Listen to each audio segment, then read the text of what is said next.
All right. Latest book, Permafrost.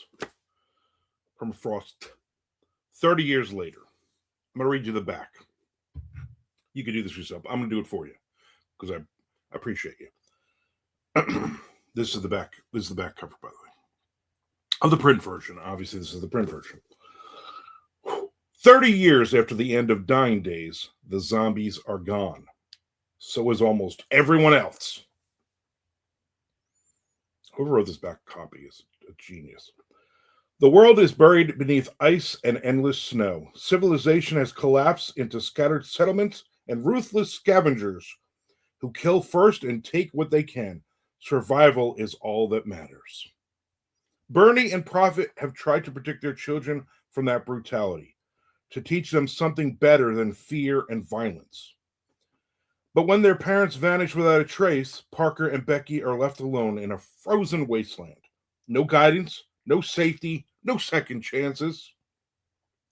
In a world where mercy is weakness and trust can get you killed, the siblings must decide who they are willing to become and what they are willing to do to survive. Because in this new ice age, the dead aren't the only things that can destroy you. There you go. So, couple things, couple of obvious big questions about this book. And hopefully I can do videos like this and talking about new releases as they come out. And maybe if you have questions about any of my older books, I have over 200 releases to my name. Okay. So we could do obviously a couple hundred videos like this if we want. I got no problem with it. I would enjoy it. So here's the first obvious question. I did a video not too long ago that said, I will no longer be self-publishing. And here I just self-published a book. Another one, I will no longer be writing horror. Here's another, technically another horror book. It's more post-apocalyptic, but you get the idea. It's not a crime thriller. So what happened? I'm going to tell you what happened. Permafrost had been written one chapter a month on my Patreon over the last over 4 years. And so I really started this book like 5 years ago. And the idea was quite simply, I have a 9-book zombie series, Dying Days. Still sells very well. It's in a box set and it does very, very well. I get BookBub ads for it all the time. I get a ton of sales on it. That being said, I end all 9 books where you're like, okay, good, we have a finish. We're done. Here's your series. There was always nagging questions in the back of my head. What happened to some of these characters that I really liked? And I didn't want to write zombies anymore. But I wanted to find out how these people survive. I'm not going to spoil what happens at the end of the book, but I am going to a little bit. Here's a spoiler. Close your ears. There's no more zombies at the end. End spoiler. So what are we going to do with these characters? Also, there was a zombie author from years ago that I was very friendly with. Saw him at conventions, hung out with him a lot. Joe McKinney.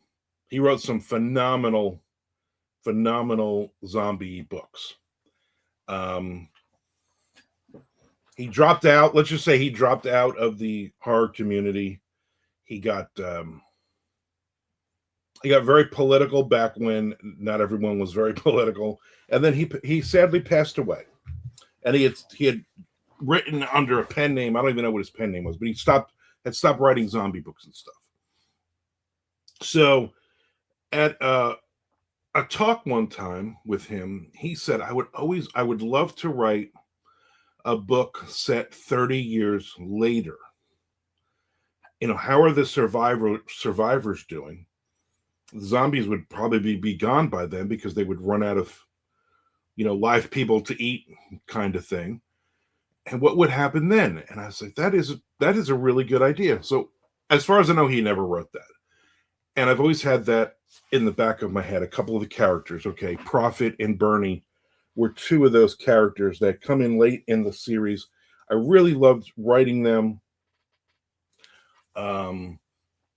And I thought, you know what? What if we follow these two characters 30 years later? They have kids of their own. It's, I thought, let's just try it. Let's just see. Let me just see if maybe I can write a short story, which is basically the first chapter of this was just a short story I wrote. I never released. I never showed it to anybody, but I knew, okay, this is a good start to this world. So obviously, looking at like The Road by Cormac McCarthy, a phenomenal post-apocalyptic book, and I love the movie too. A lot of people are like, I like the movie. So for me, it was, those I love watching shows set in Alaska. I love watching Alaska State Troopers. That you know the show where they follow the state troopers around arresting people in the snow. I love that stuff. I don't like being out in the snow. I moved from New Jersey to Florida 25 years ago because I was sick of shoveling snow. But I like the idea of snow. I like seeing snow on my television. I like seeing snow in videos. I like movies. But so for me, I was like, you know what? I'm gonna set this in the ice and the snow. What happens 30 years later? And so that was kind of really that was the premise of it. Um, and I'm just like, you know what? I'm gonna write this. I'm gonna keep kind of that dying days mentality for it. And while I was interestingly enough, while I was posting on Patreon, I never once said this is a sequel to Dying Days. I never mentioned that at all. And a couple of people picked up on it, probably about a third of the way through the book. They're like, wait a minute. One of them was like, I went back and I was like, I know these characters, these names from somewhere, and I figured out where they're from. And there's kind of a reveal thing where somebody else is like, I knew that was going to happen. Whether you did or not, I don't know. I'll take your word for it. So it's a definite tie-in. You don't have to read the Dying Day series, but you might. You probably should. Maybe, I don't know. There's things that happen that would make more sense if you've read the original series. Now I'm going to try to force you to read 9 books if you haven't read them already. If you like post-apocalyptic books and you're not into zombies, then this is the book for you. I bought a print copy of this for my mom. She never read the Dying Day series. Obviously, I'm like, Mom, you don't like zombies. Don't read that. This she could read. This is more of the post-apocalyptic stuff. So she could read this and understand the story and what's happening. So for me, it was a lot of fun to write. In fact, it was so much fun that I had immediately started a sequel to the sequel set 30 years later after this. So 60 years total after everything that happens in the Dying Day series. And I'm about, I don't know, 20,000 words into that one already. So I'm enjoying that one as well. We follow a couple of characters in that one. So when will that be out? No idea. I guess really, I'm going to be honest with you. It depends on the sales of this. If I can get some really good sales on this, I'm going to finish that one. Then I would knock that one out, and I will just keep writing these post-apocalyptic books. Until then, read the other ones. Also, again, I'm not going to self-publish anymore. I'm sick of writing horror. Dying Days, Patient Zero is a book that should be out at some point this year. Do I have it on my list? September is when it probably will be out. So it's kind of how the Dying Days, how the zombie apocalypse started.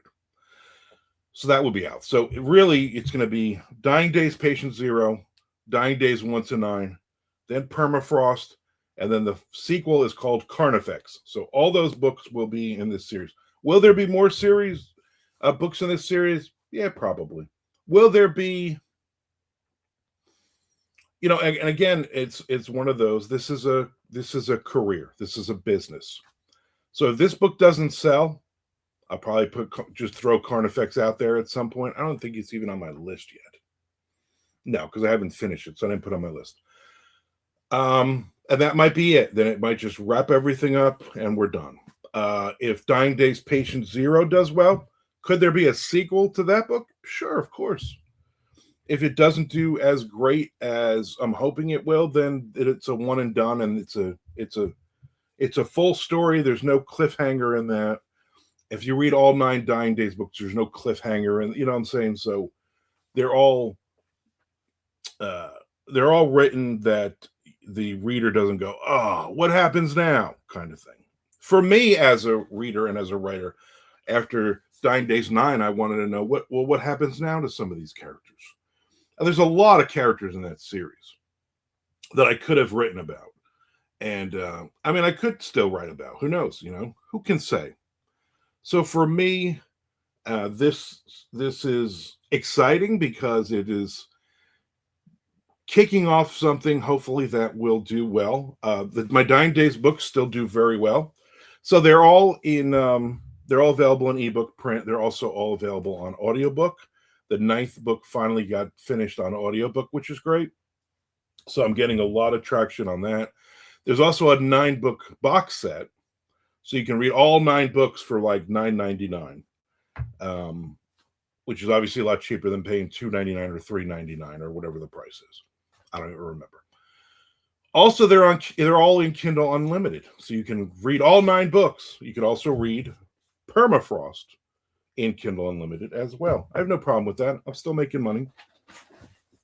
And so there are many ways for you to read and support me. That would be one of them. Buy a copy. Buy a copy, read it, review it. Let your friends know. Let the world know that this is out there. So, yeah. Do me a favor, hit the subscribe button. Watch some more of my videos. If you like this, if you like me kind of talking about the behind the scenes of how this book came into creation, the tie-ins for my other stuff, you know, it took me over 4 years to write this thing, writing 1 chapter a month. Let me know you like this, and I could do this with other books that I've written as we're going forward, and also kind of jump back and go, let's talk about some of my other books, because I would enjoy this. I would like to listen. I like to hear myself talk. Let's be honest. So there you go. I appreciate it. I appreciate you watching my channel. I appreciate all the support. Every Wednesday and every Sunday, I do a video like this where I talk about my writing process or something about publishing, writing, whatever stuff from my career. I have a nice list of questions that people keep giving me that I keep doing videos. So I got videos I can do for quite a few months, but I need more ideas. I need more things. So watch all of these, you know, how I write 400,000 words a year. Watch all these videos. And if you come up with an idea, or if you have an idea, if you're a writer, you have an idea for your career, or if you're a reader and you have a question that you would love me to ask, I would love to ask. I would love to do another video. I love helping other authors. I also like hanging out with the readers. So do all that. I also write Monday, Wednesday, and Friday at noon Eastern Standard Time on YouTube Live. So you can come in and hang out in the chat room with a bunch of other people. They ask random questions. We talk about crazy random things. So, all right, I'm done. I'm done giving you my hard sell here. I genuinely hope that the people who have read the Dying Days series over the years and enjoyed it will jump on this. We'll find it and we'll read this, and I hope you like it. It's more of a maturity of my writing than when I started the first Dying Days in like 2009 or whenever that was that I wrote that first book.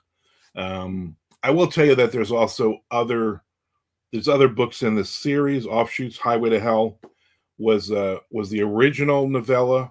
I did a Highway to Hell 2. There's 2 Dying Days Origins with specific characters. There is a short story collection with other authors writing in this world. Brent Abel has written several books set in the Dying Days world as well.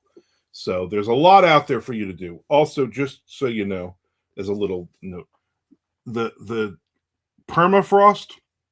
So Jack Wallen's done all the covers for all of these books, and that's his, whatever he called his flesh font or whatever. So I don't know if you can see there. There's like flesh on that font. So anyway, I was like, I need that font again for this book, and and I wanted it very clean. I wanted just a white cover, snow with a bear print. That's all I wanted, and then just a white cover. That is a drawing that a fan did many years ago, and he was like, "Yeah, you can have it."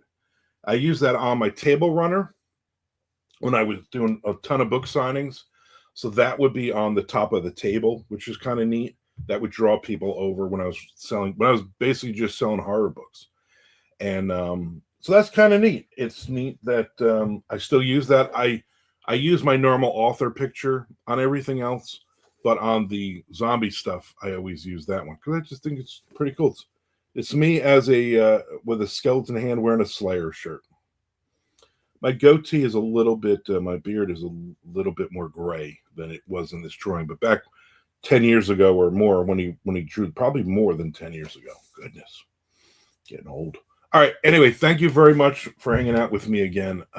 Any comments, concerns, anything? Let me know. I would love to talk about myself some more.